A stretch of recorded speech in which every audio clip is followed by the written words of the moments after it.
Section 5, Principles of Salvation. Introduction. The basic elements of salvation are presented in one form or another in almost every Ellen G. White book, and in innumerable periodical articles.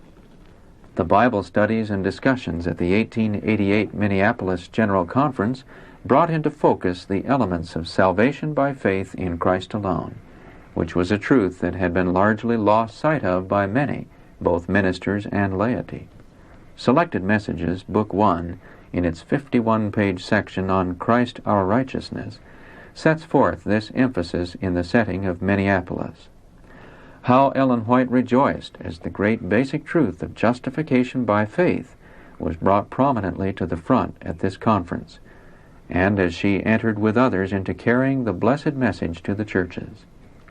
This was a truth, however, that had entered into her sermons and writings down through the years, always presented in a balanced manner.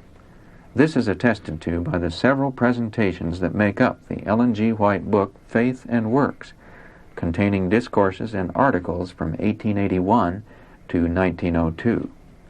This section brings together in 3 chapters the vital truths relating to faith and works.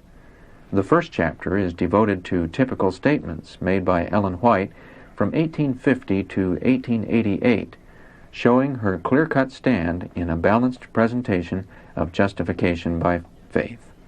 The third chapter brings to view her consistent declarations, showing a unity of teaching all through her ministry. Only a few typical statements are included to remind us of her work in presenting this vital truth, which is the very heart of the gospel. Chapter 2, historical in nature, presents her view of the experience at the Minneapolis General Conference and the work on her part related to this experience in the months that followed that conference. This chapter is introduced by a somewhat extended statement giving a background for her historical review. The White Trustees.